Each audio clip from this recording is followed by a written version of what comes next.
For most of my clients that I work with, the issue is not a particular food they're eating, it's that they are nutrient depleted.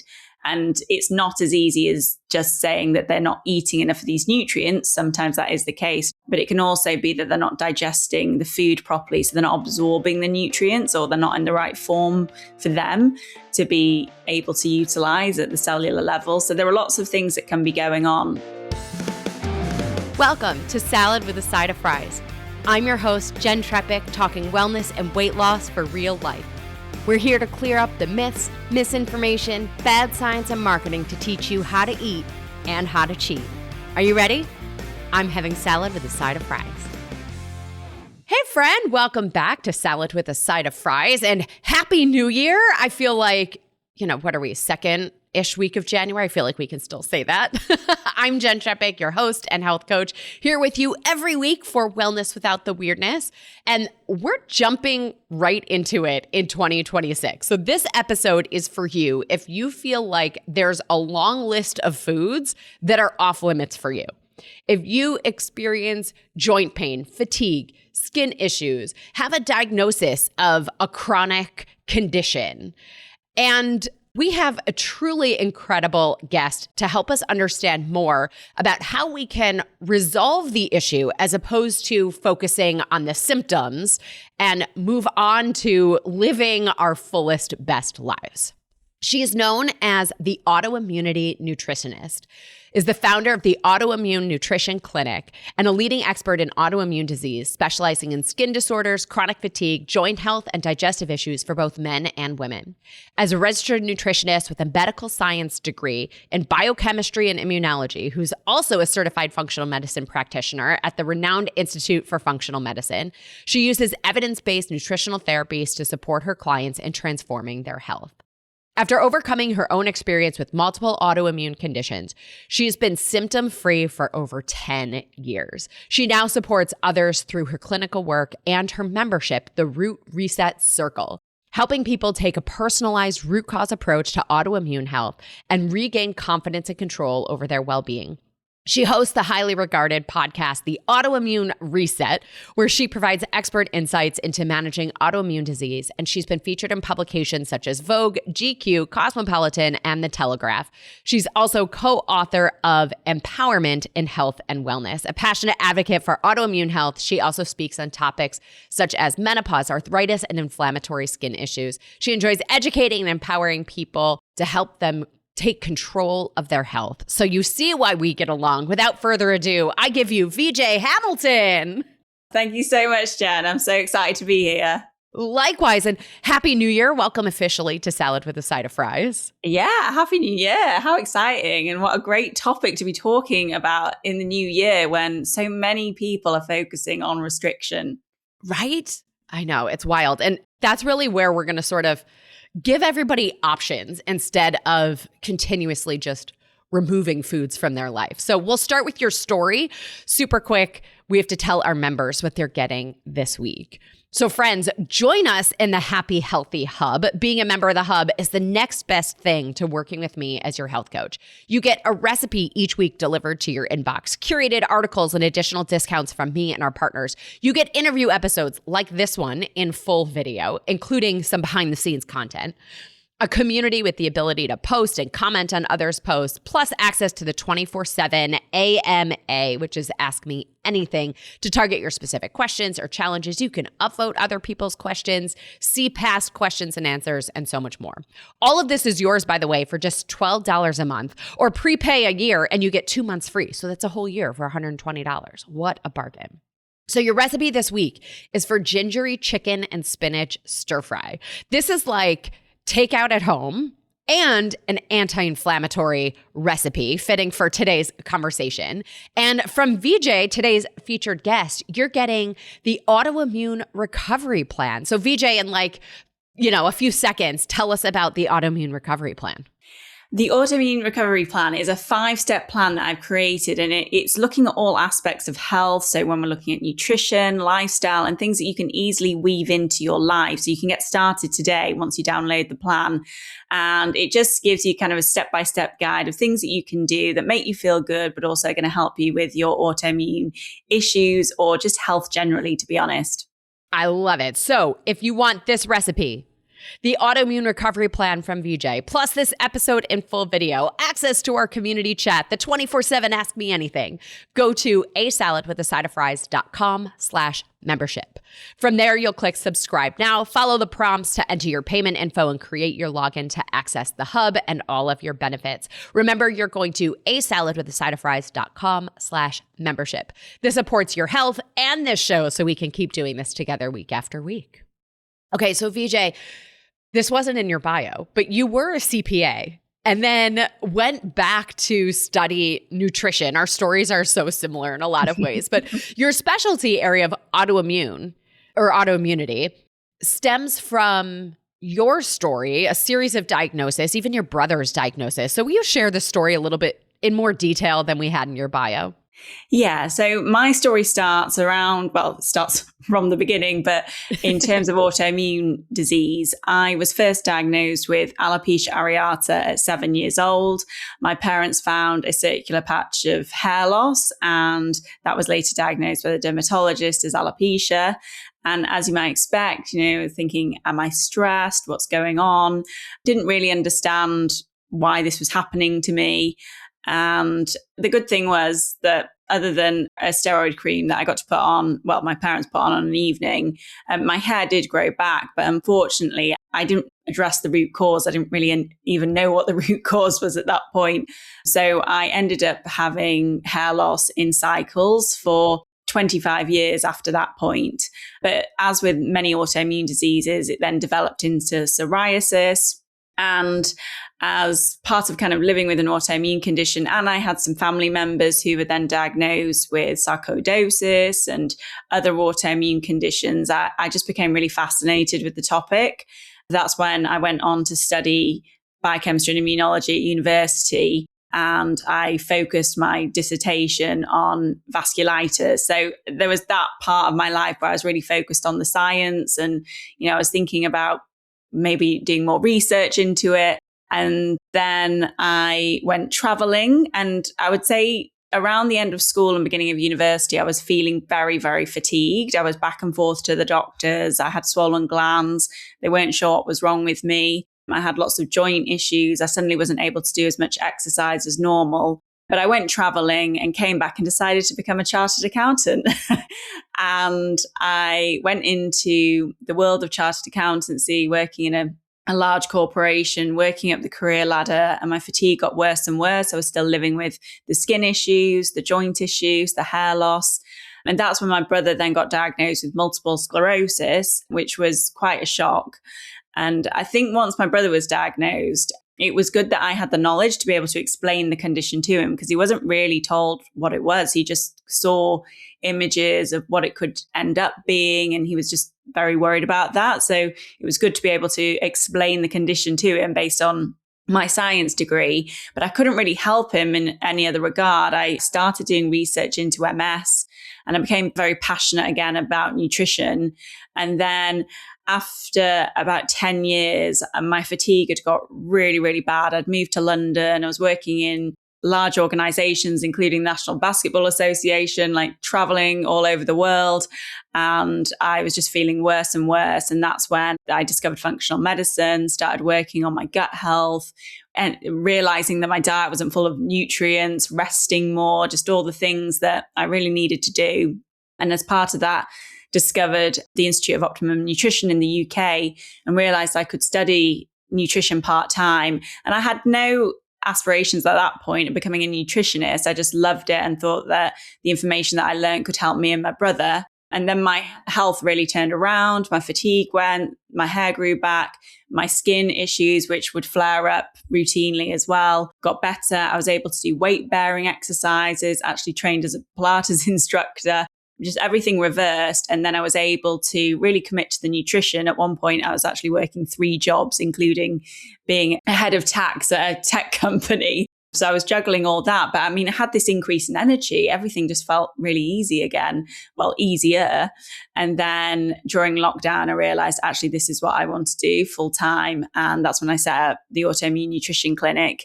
And that's what I've been doing ever since, and just loving every day. And, this is what I've always wanted to do and been passionate about doing, but it's just not been a straight road to get here.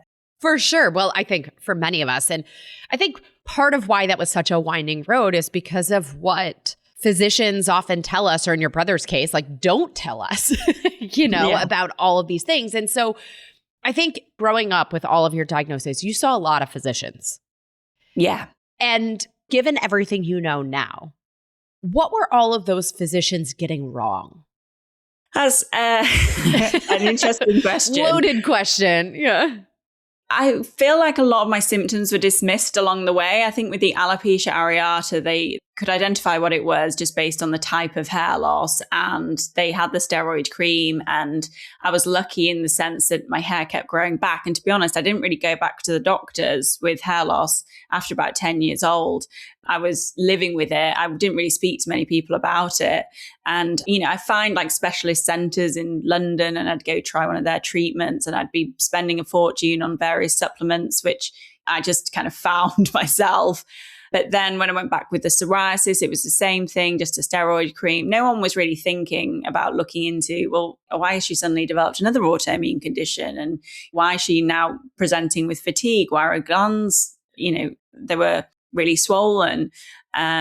All these things, they didn't really bring it all together. And even when I went back and I was working at the accountancy firm at the time, we'd been on a night bowling, but my wrist was so sore. I could hardly even open the door or type or do anything.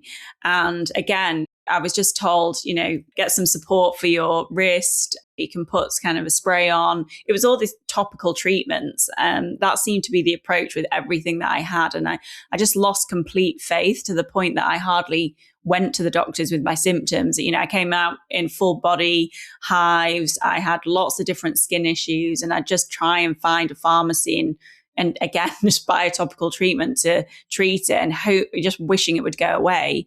It was only when my ankle swelled up so badly that I could hardly walk to work that I just thought, I really need to do something about this. But I went to the doctors, I went to see a specialist in that area. And again, they couldn't really do anything. And that's when I went to see a student nutritionist. And she said, have you thought about taking gluten out? And I know actually that's a bit of the subject of today. Right. But that did help. And I also realized I just wasn't eating enough nutrients as well. But it was remarkable. I took gluten out and the swelling went down within, say, 5 days, and I was able to walk again. But that was when I was like, enough is enough. But to be honest, I didn't get that much support. Then I started working with a nutritionist who really pushed me, and I went to see an endocrinologist, and she was kind of pushing me with the questions to ask. And that's when I was finally diagnosed with post-viral chronic fatigue syndrome. But the annoyance there was I asked them, so what can I do? I'll be honest, I was hoping to get on levothyroxine or something that would help. And they just told me to rest more. And I just thought, I'm sleeping all weekend. I'm napping in the daytime because I'm that exhausted and fatigued.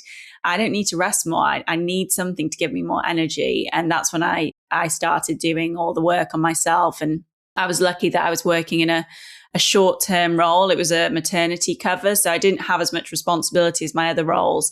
And it just gave me that space to then do the testing, look into different things in my health, actually make changes to my life and my diet. So I'm really thankful for that time in my life where I was still having quite a good job. So I had the finances to pay for various things, but I also had the time to actually implement them as well. Yeah. What I'm hearing in all of that is essentially that with all the specialists, we and they are focusing on the symptoms. Yeah. And addressing, those specific things, maybe removing triggers, right? Like the gluten versus saying, okay, let's get to the underlying issue to truly heal. And those underlying issues are the inflammation and the gut health and those kinds of things, which you're talking about. So I think maybe before we get to addressing those underlying issues, maybe someone's listening and they don't have a diagnosis, but they're hearing some of what you're talking about, and they are experiencing that fatigue. What are some of the things that, you've mentioned joint pain, the fatigue. What are some of the other things that somebody might notice in their day-to-day that tracks back to potentially the gut and inflammation, that maybe they haven't thought about? And by that token, also, you were starting to mention hormones. And I think that's a piece for us to talk about here too. Yeah, definitely. Well, looking back, because I'd already been diagnosed with alopecia and psoriasis, but the fatigue was the thing that affected me the most. And psoriasis and even alopecia areata, you could actually look at them as more systemic issues anyway with the immune system rather than just the localized area that they affect. But looking back, I didn't realize these signs were, symptoms of something that was wrong. I would get brain fog, and I see this with clients as well. So having brain fog, suddenly my brain just wasn't functioning as well. And I'd always loved to learn, and I'd always done pretty well with exams. And then I was doing my chartered accountancy, and I felt like I was really struggling. It was just like that. The thought process in my brain just wasn't working the way it had before. I was having crippling anxiety, and that's another symptom that my clients will tell me that they have as well. I think part of that is the health anxiety, because that something's wrong a lot of the time. But also anxiety can be a symptom of neuroinflammation and inflammation in the body, and because of the gut-brain connection. Skin issues, lots of different skin issues as well. Random rashes that come from nowhere. You can end up with hives, psoriasis, but just dry patches. Some people get like peeling on their fingers, or issues with the nails. These are just all the subtle signs. And then digestive issues, which can be bloating. So I'll ask a lot of clients, do you have any digestive issues? And it'll be, no, everything's fine. And then I'll ask, well, do you have any bloating? And it's like, well, yeah, I get bloated all the time. Isn't that just normal? It is normal, because a lot of us are living with these inflammatory symptoms, but it probably is a sign of an underlying issue. So there's a lot of things. And for me, again, I love exercise, even though I found it very challenging my whole life. And I still do to a certain extent, but I would say now it's a lot easier for me. But I would go to an exercise class, and it would take me 5 days to recover. And it was only when I spoke to my friend, and I was just like, gosh, are your legs not aching from that session we did on Wednesday? And this is on Sunday. My friend would just respond and say, no, I didn't even feel anything from it, which I was shocked at, because I just thought everybody felt like that after exercise. So sometimes we don't know that the symptoms that we're living with are not what everybody else is experiencing. And it's only when we start talking about it that you realize that what you're going through isn't normal. And I had a lot of blood sugar issues as well. So I would stand up at work, and there was one time where I almost felt like I was about to faint, and I had to go sit in the stairwell and put my head between my knees because it was that bad. But I even dismissed that as a symptom. I just thought these things happen and it's normal. Yeah. And then speak to why some of this is so much more common for women than men. There's a lot of debate about this. And I think it is a mix of hormones, because our hormones are there for a reason. For example, estrogen can have anti-inflammatory effects. Progesterone can help to calm our nervous system. So when there are swings in these hormones, it almost unveils anything that's not quite right underneath the surface. So if there is any inflammation or gut issues, that was potentially managed when our hormones were at a certain level. But as our hormones change, that can highlight some of these issues that we have. So I find a lot of my clients will be experiencing new symptoms around perimenopause, menopause. I experienced psoriasis when I was going through puberty. So that's another age where I find clients come to me, because I work with a lot of children as well and teenagers, especially teenagers who are experiencing alopecia. And there can be triggers around that age, which can be linked to hormones, but it can also be linked to growth as well, and nutrient depletion and other things going on around that time of life. But we also have 2 X chromosomes, and the X chromosomes, the bit that we have extra, a lot of the genes code for different parts of the immune system. And that just means that when our body isn't functioning optimally, we might have this intensified immune reaction, which men may not have that same response. So that is an area of research at the moment, but it is really interesting that that can happen. And that's to do with our genes and regulating our genes. It's so interesting. And then stress, perfectionism, the type A. I know we're both recovering perfectionists, right? So that also plays into this too, right? That's huge. And that's probably, so that's a part that I missed. I think, again, this age around 30, 40, 50, women are working hard. They're probably in more senior positions, but there are a lot of women now who are changing roles and maybe setting up their own businesses around this time. Then they've got children. They might be looking after elderly parents. There's the perfectionism as well. We've been taught that we should be good at everything and we need to do everything in our home as well. And that's just so much pressure. And it's something that I hear time and time again from my clients, that they just do not have any time for rest. I mean, I spoke to a client today, and since the summer, she just hasn't stopped. And she's now like booking a spa day with a friend in January, but just one day out with a friend, I mean, it's great, but it's not going to be enough. We need to be regulating our nervous system daily if we can. And it seems very hard when you're at that point where you're just so busy, you can't even think about, how am I going to add any time for relaxation in my day? I just don't have any time at the minute. And that creates a stress in and of itself. So we need to find small things that we can weave into our day and things that we enjoy as well. Absolutely. And I think it's pretty safe to say that people listening are going, okay, I think some of these things are me.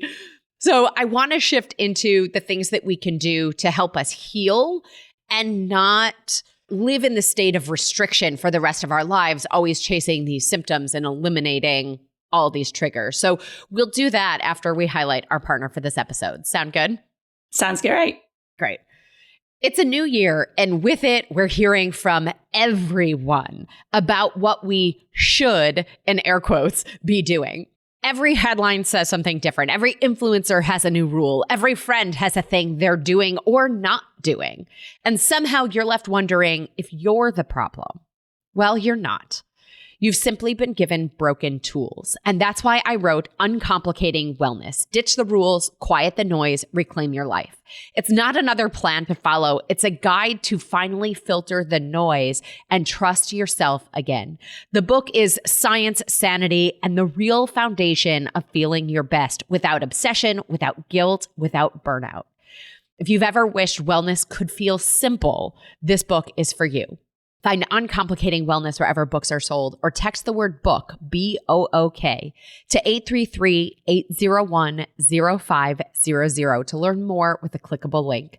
Again, text the word book, B-O-O-K, to 833-801-0500. Let's move from exhaustion to clarity, from fear to discernment, and from chasing healthy to truly feeling well on your own terms. Okay, VJ. So I started to talk about restriction because, as we said, I think a lot of times the recommendations, it's remove gluten, remove dairy. And people start to feel some relief. And then they say, okay, this is just going to be the rest of my life. We just keep removing these offending foods to minimize the symptoms. The other side of that, and another choice, is to address the underlying cause. So will you walk us through how we can truly heal? And I know there's many pieces to this, so you tell us where you think we should start. Yeah. When it comes to food sensitivities, and there are different protocols out there, all focused on autoimmune health and taking out lots of different foods. And there is certainly some science behind that.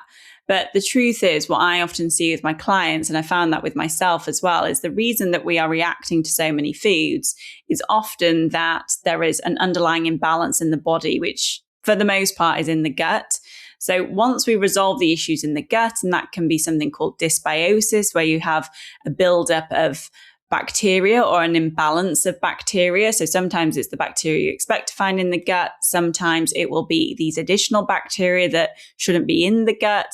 That can affect you. It may also be that there's something causing inflammation outside of the food itself.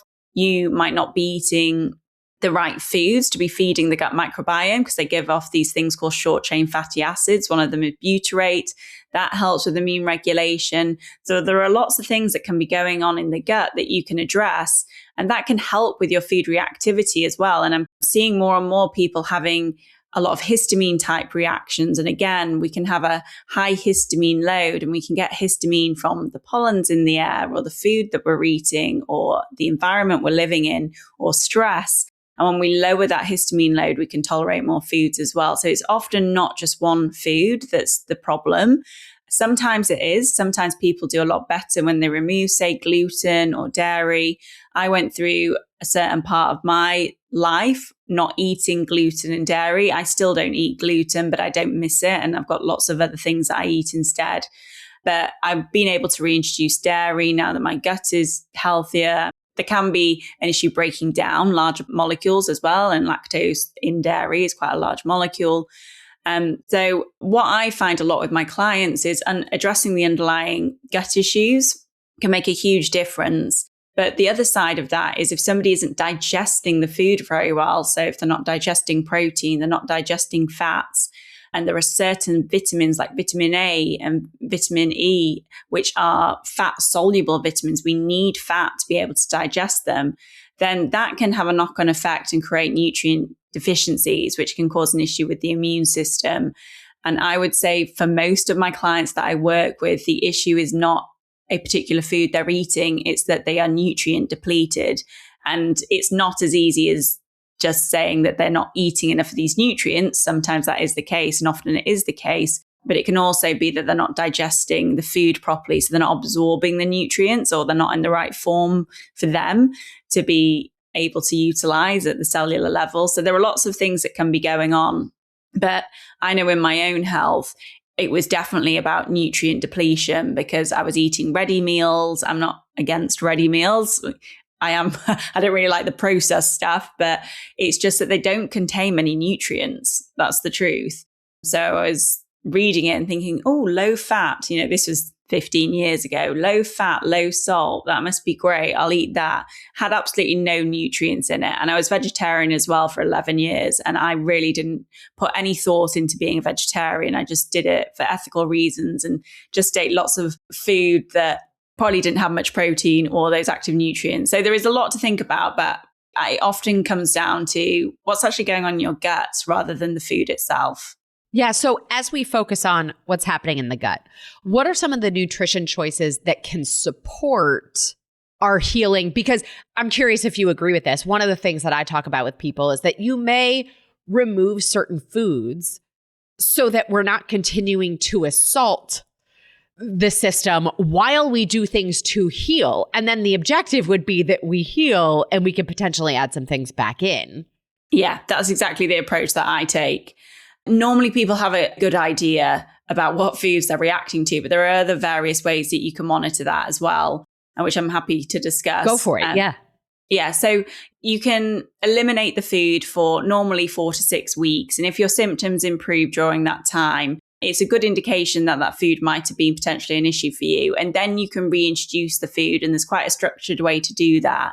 And if your symptoms start again, then it gives you an indication that that food was maybe an issue. I also run different food sensitivity tests, and I know they're quite debatable, but the one that I run tests for the histamine type response, the IgE response, and the food sensitivity response, the IgG. So that just gives you a bit more insight. I mean, you don't need to do that, but again, it might give you a bit more insight into which foods you're potentially reacting to, so you can take those out. And that's exactly the approach that I will take. So take those foods out, especially if there's only a couple of foods. And then during that time, really working on the gut. And that might be focusing on the gut barrier. There are things like you can have bone broth, just a simple one. I'm sure people have heard about that. So you can have bone broth. It's got certain amino acids in it, like glycine, glutamine. These amino acids can be really good for the gut barrier. The only thing with bone broth is if you have a problem with histamine, then it's maybe not the right thing for you, but you can take these amino acids separately as well. There's also just a really easy thing that you can start incorporating daily, which are stewed apples. And the reason stewed apples are good, and stewed apples with the skin on, is that when you stew an apple, it releases pectin. And pectin is a fiber that feeds certain gut bacteria to produce these things called short-chain fatty acids, which are really important for the gut. So just having a couple of spoonfuls of stewed apples every day can be beneficial for the gut, because we want our gut bacteria to be in balance, in harmony, and they feed on different foods. So having a lot of different variety of plants and different foods in the diet can be beneficial too, because our gut microbiome feed on fiber, but they also feed on polyphenols, those dark pigments that we found in fruits and vegetables. And even just having a cranberry powder, or you can bring in a blackcurrant powder, you can buy these powders and just mix them in water. You can even mix them with collagen and just have that. I mean, it's not the best tasting thing in the world, but you can have it just as part of your kind of health routine. I think that can really help to feed the gut bacteria, but also it provides the collagen, which can help with the gut barrier function as well. So they're just some simple things that you can start including today. But also the omega-3s that we find in oily fish are really important for the gut barrier. And I find some people don't really like fish, so they might not be getting omega-3s in their diet. And you can get them from some plant-based foods as well, but I find those are in a slightly different form. That means that your body has to convert them to the more active form in the body. Some people don't do that very well genetically. So getting the omega-3s from oily fish or supplementing is often a good idea. Yeah. So, okay. So a bit of the nutrition stuff. Let's talk about some of the other elements at play. Like, I think movement, people might even overlook when it comes to this idea of, immune, autoimmune, gut health. Talk to us about the role of movement. Yeah, movement is really key as well. I think when it comes to gut health, one of the symptoms that I see often is constipation, and that movement can actually help with constipation and gut issues too.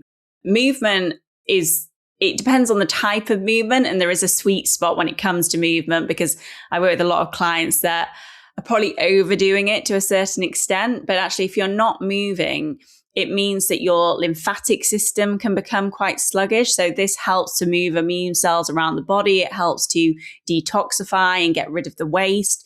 And if we're not moving enough, then that's going to become quite stagnated, and that can cause an issue as well. So actually getting out and walking, being in nature has been shown to be so important and beneficial for our immune system. So you get a double whammy there with the movement. If you move after a meal, and obviously you don't have to move straight away, but if you go for a walk after a meal, it can also help to regulate your blood sugar. And when we have big swings in blood sugar, that can affect the immune system as well. So there are lots of different reasons why movement can be extremely helpful. And when I didn't have much energy and I wasn't able to do any intense training, I would just go for a nice long walk. And that's when I started doing Pilates. And at the time, I wasn't able to do much weight bearing, but I still tried to do as much as I could to strengthen my core. And I think strengthening your core in any way you can, I mean, it's central to every part of your body, can make such a big difference too. And especially when we're thinking about our nerves and, the spinal cord and just being aligned can make a huge difference as well. So there are so many different angles to movement, but it is finding something you enjoy. And that's what I had to do. And now my whole routine is around exercise that I actually like doing, rather than forcing myself and dragging myself to do something. So there are lots of different ways that we can exercise. It could be dancing, it could be doing team sport, it could be going for a run, it can be going for a long walk, hiking. There are lots of different ways that we can move our body. It's just finding the right way for you. Absolutely. And I think the movement also plays into the stress management piece. So we talked before about stress. What else do you recommend for the stress component? At the minute, I'm getting really fascinated by vagal tone. So there is a vagus nerve between, it's not just one nerve, but there is a link between the gut and the brain called the vagus nerve, and we call it vagal tone. How strong is that vagus nerve? Because it helps us switch our body into that calm, rested state from the fight or flight. And they've proven that actually low vagal tone can mean that people are more likely to stay in that fight or flight response. So they are feeling more stressed in the daytime. So the more that we can stimulate our vagus nerve and support vagal tone, it just helps us feel more rested. And I look back and I honestly didn't know what it felt like to feel calm, because my baseline was so high for so long. It's probably since a child. And then, I started feeling calm, and it was almost like, is this how people feel on a daily basis? I'm sure actually not many of us do feel like that, but now I know what it feels like to actually feel calm. And there are some really easy ways that we can support our vagal tone. We can do deep breathing. That was another thing when I went to my Pilates instructor training. They said to me straight away, you are shallow breathing. You are not deep breathing. And I was completely shallow breathing all the time. I never did any deep breathing. And when I say to clients about doing breath work, they think straight away, I mean, some really complex way of breathing. And it's like, no, actually just deep breathing, deep belly breathing, doing that throughout your day can make such a big difference. And then there are things like gargling. You can actually gargle. That can help with vagal tone. Singing. I've always loved singing, and I've always found an amazing outlet. And I don't mean singing like as a performance, just like singing, putting some music on, singing while I'm doing some like laundry or something like that. And I did join a choir for a while, and I'm sure that really helps. So it can be an outlet, but it can also help with vagal tone. So there are different ways that we can promote vagal tone, and that can help to calm the digestive system as well. Because when we're in that fight or flight response, when we are feeling stressed, our body isn't prioritizing digestion. And I know you've mentioned it a few times now. It's one of the things that we can completely overlook and just think straight about the nutrition. But if the stress piece hasn't been addressed, we can be doing all this hard work and, trying so much to improve our health, but we're still stressed. We can only go so far in that state. And I had to learn that as well. It took me a couple of years really to kind of go through that process and realize what calm felt like. And I'm still working on it today, to be honest. I think it will always be a work in progress for me. But I think for all of us, to be honest, I mean, yeah. Yeah. I keep finding things and discovering things that keep helping me to improve that. And they're all really interesting and lovely things to do as well. But it's just finding ways to weave it into my day, which I've been working on, and helping clients do the same thing. Exactly. And, your autoimmune reset, recovery plan has a whole bunch of things. We just scratched the surface here. But I think one piece you mentioned before was nutrient absorption. Yeah. What can we do to help people address this piece specifically in order to heal? I think one of the things that a lot of us are doing, and I certainly sometimes even still do this, but when I look back, I was doing it all the time, is eating whilst we're doing something else. We're not actually sitting and eating in a rested state anymore. And even with the breathing, just taking some breaths before a meal, actually being thankful for the meal and being a bit more mindful around eating your meal. And you're probably thinking, how does this link to digestion? But it's the start of the digestive process. And when we do that and we chew our food, you are meant to chew your food, well, each bite of food 30 times. Again, I still struggle with this because I've always been a fast eater. But chewing your food can really help that process as well. So when I'm looking at gut health test results, when a client's done a stool test and they have very low pancreatic elastase or low stomach acid, then this is the first thing I'm thinking about rather than anything more complex. And like, are you sitting down and eating your meal in a rested state? And are you taking time to eat that meal? Because sometimes that is just going to be the main thing that's affecting digestion. But there can be other areas as well. As I mentioned, low stomach acid can be low for various reasons. It could be that somebody's got low zinc, or that they have H. pylori, which is the bacteria you can find in the gut. It can be just years of not eating enough protein, and the body it doesn't secrete as much stomach acid as it did before. But you do routinely see low stomach acid. And once you improve stomach acid levels, digestion improves. But also digestive enzymes, which we produce from our pancreas, often they can be low. That can be due to inflammation in the body as well.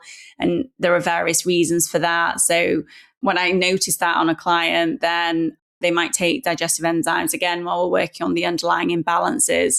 So there can be lots of different reasons we're not absorbing nutrients. And then going back to the dysbiosis, these gut bacteria that we have all have a role to play in digestion. And if we don't have them in the right amounts, or they're imbalanced, that can create an issue. And then it's looking at our liver and gallbladder as well, because that's how we break down fats. And if we have issues with our liver or gallbladder, and a lot of women, when they get to 40, 50, it's gallbladder sludge. I don't think that's not the scientific terminology for it. But we can end up with it's not stones, but it's quite thick liquid that builds up, and then we're not able to produce as much bile, so we can't break down the fat. So just working on the gallbladder and just bitter herbs are the best thing for that, like an artichoke leaf tea or putting some lemon or lemon peel into a meal. All these little things that we can do can actually help with that process. So it's just thinking about the whole system and working out which part of process isn't working effectively. But if you're not sitting and eating in a rested state, then that's certainly the place that I would start before looking at anything more complex.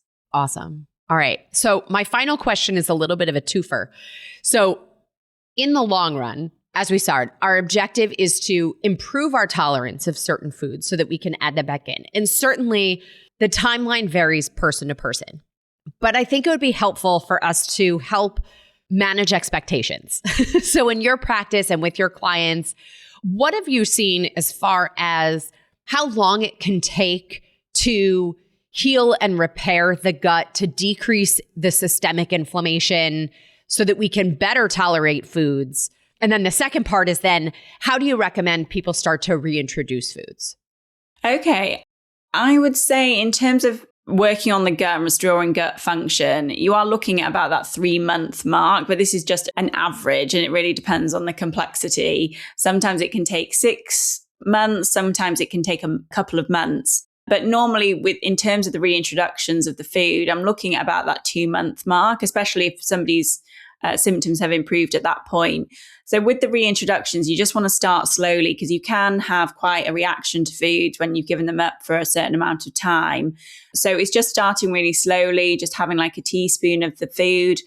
For example, if you've given up almond butter, let's just use that, then you would have just a small amount of the almond butter, put it in your mouth. Just notice if there's any sensations. If you notice anything, then it might not be the right thing to be reintroduced. But if you feel fine, then you can have that spoonful of the almond butter, maybe have some almond butter on toast, have a bit more of it, and then monitor your symptoms within, that 30-minute window, and then monitor your symptoms, to be honest, over about a 3-day period.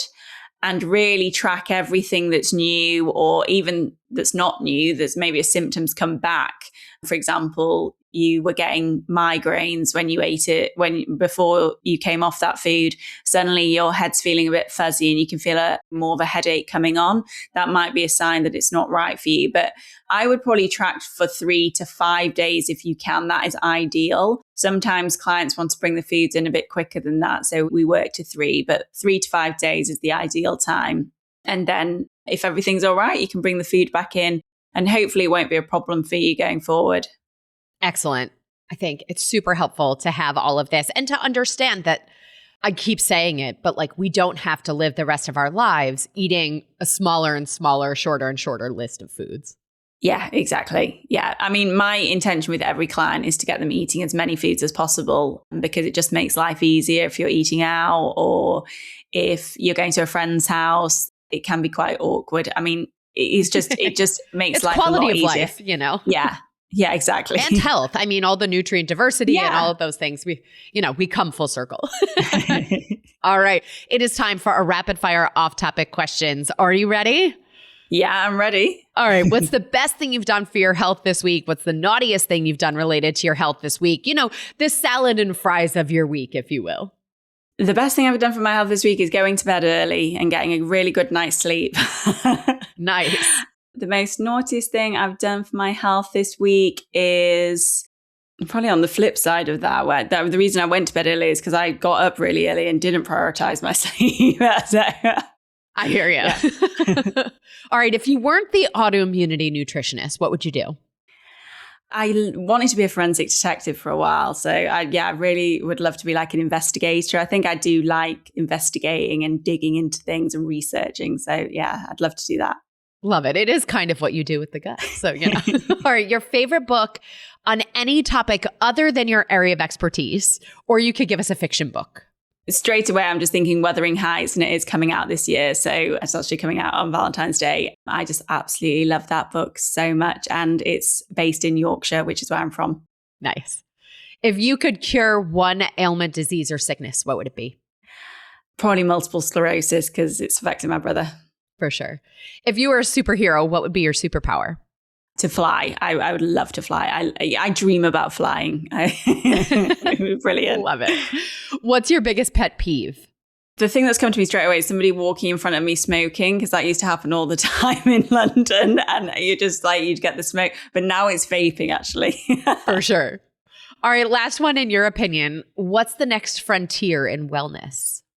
I think AI is going to be both bad and good, but I think we are going to see a lot of connections with things that we might be missing. And I think that will be really helpful for more complex conditions. So I am interested to see how this evolves. I know it can be quite a scary subject for some people, but I think we can find some useful things from that. For sure. Well, VJ Hamilton, thank you so much for being here. Tell everybody how to connect with you, where to learn more, because you work with clients all over the world. So give us all the details. Yeah, I do. I mean, the best place to find me is on Instagram, which is at the Autoimmunity Nutritionist. Feel free to send me any messages there, but you can also go over to my website, which is www.autoimmunenutritionclinic.com. And you can find out a bit more about what I do. And there's lots of articles and things on there too. Awesome. Well, thank you so much for being here. I appreciate your time, your expertise, and your approach. I just thank you. Thank you so much, Jen. It's been a privilege to be on your podcast. I love it. Well, thank you. All right, friends. On Friday in this week's bite-sized bonus episode, we're talking about your face. It makes me laugh when I say that, but specifically, what's happening on your face when you exercise? Curious? All right, I bet. Tune in on Friday to find out in this week's bite-sized bonus episode. Be sure wherever you're listening, click the plus sign or the follow button, and then your app will alert you when the nutrition nugget goes live. Well, as always, everybody, I'm your host, Jenn Trepeck. Connect with me on Instagram or all social media. I am at Jenn Trepeck, JENNTREPECK. Website is asaladwithasideofries.com. Pick your platform, send a message. I love hearing from you, your takeaways, your ideas, your questions. This is also the easiest way to learn more about working with me as your health coach. VJ Hamilton, thank you again for joining us this week. Yeah, thank you so much. It's been brilliant. I've loved being here. Well, likewise. And friends, if you are not already a member, join us in the Happy Healthy Hub. You'll go to asaladwithasideofries.com/membership. This shows your support for this podcast, this community, and above all, your health. On top of this week's episode in full video with behind the scenes content, your 24/7 Ask Me Anything. You'll get this week's recipe for the gingery chicken and spinach stir fry and the autoimmune recovery plan from this week's featured guest, VJ Hamilton. So until next week, remember, it is time to stop eliminating foods and truly start to heal. Well, friends, that's it for today's episode of Salad with a Side of Fries. Congratulations for making yourself and your health a priority. Thanks so much for joining us. Be sure to click subscribe or follow on your favorite podcast platform. Share us with a friend, and we'll be back next week. Always remember, you deserve it and you are worth it. Happy healthy.